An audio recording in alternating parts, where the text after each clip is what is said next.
अभी राधिका की शादी को ही कुछ दिन ही हुए थे, लेकिन सास ने अपनी सारी हदें पार कर दी थी। राधिका सोच रही थी वो कहाँ आ गई है, तभी सुन रहे राधिका रात के भोजन के उपरांत चौका चूल्हा साफ करके सोने जाना और जूठा बर्तन को धो धा के साफ कपड़ों से पोंछ बर्तन स्टैंड पर करीने से सजा देना। इतनी तेज सास की आज्ञा को सुनकर की नवविवाहिता बहू हामी भर रसोई घर की ओर मुड़ चली। सारे बर्तन धोकर कपड़े से पोंछ पाछ कर सजा दिया। किचन के तमाम काम निपटाते हुए रात के 12 बज गए। नई नवेली दुल्हन के हाथों की मेहंदी भी नहीं छूटी कि सास का फरमान जारी कि ऐसे करो वैसे करो, ससुराल नहीं कि किसी ऑफिस में आ गई है। राधिका की शादी उसके माँ बाप ने एक श्रेष्ठ परिवार के बड़े बेटे अमन से किया था। अमन साधारण औसत आदमी था, किसी से ज़्यादा बात नहीं करना, अपने काम से काम रखना और छोटी सी परचून दुकान को चलाता था। घर में उसकी दादी विधवा माँ और एक बड़ी दीदी थी जिसकी शादी हो चुकी थी और दूसरे गांव में ब्याही गई थी।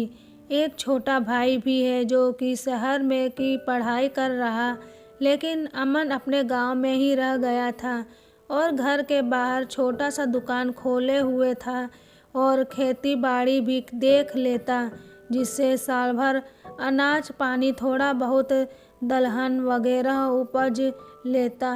कभी माँ के किसी काम को टालता नहीं, माँ का बहुत सम्मान करता था। राधिका अपने ससुराल में रहते समझ गई थी कि सास उसके साथ हिटलरबाजी क्यों इख्तियार की है, क्योंकि दादी सास ने सास को इसी तरह से कोल्हू बैल से जैसा काम लेती रहती थी।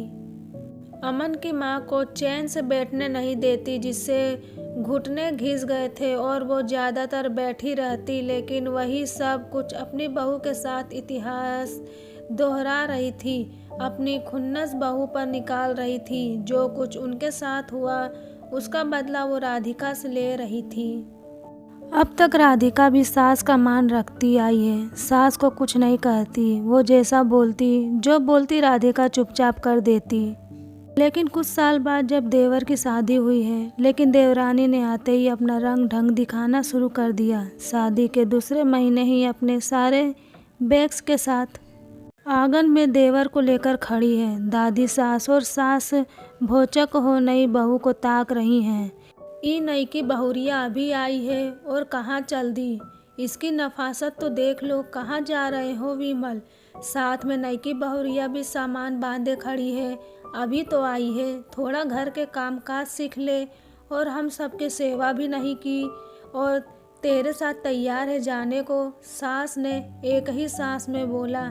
सास का ताना सुन देवरानी तुनक कर बोली, क्यों हम रहे आप लोग के साथ, आप सास नहीं है तानाशाह है, बस हंटर से मारती रहती हैं और अपने हुक्म सुनाती रहती हैं। लेकिन बेचारी सीधी सादी बड़ी भाभी को कोल्हू के बैल जैसा खटवाती हैं और वो खामोशी से आपका कहाँ मान घर के कामकाज कर रही हैं। लेकिन मैं तो आप जैसे के संग एक पल ना ठहरूं, मेरा पति कमाता है इसलिए उसके साथ ही रहूंगी।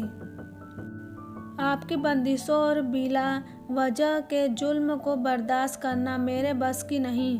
बेचारी भाभी काम करते करते गठिया की मरीज हो गई है और भाई साहब भी कुछ नहीं कहते आपको। लोग आपकी इज्जत करते हैं, लेकिन आप सबका फ़ायदा उठाती हैं। हद है, यहाँ के लोग नहीं बसते बल्कि जानवर वास करते हैं। काम की पूजा होना चाहिए, लेकिन चाम चमड़ी की स्वस्थता का ख्याल रखना बड़े बुजुर्गों का शोभा देता है, ताकि उनके संरक्षण में हम छोटे भी सुरक्षित महसूस करें। लेकिन हम तो यहाँ सुरक्षित महसूस ही नहीं कर रहे हैं खुद को। कब कौन सा हंटर चल जाए सास जी का नहीं पता। जा ही रही हूँ बड़ी भाभी, वहाँ शहर में घर लेने के बाद आप भी आ जाना, बच्चों का नाम भी वहीं लिखा देंगे ताकि उज्जवल भविष्य हो उनका। आप सिलाई कढ़ाई जानती ही हैं, वहाँ पर बुटीक खोल लेंगे, आपको भी रोजगार मिलेगा और 8-10 महिलाओं को भी काम मिल जाएगा। चतुर समझदार देवरानी की बात से राधिका का हृदय आशावंतिक हो उठा है और आश्वत मन से खुशी खुशी दोनों को विदा करती है।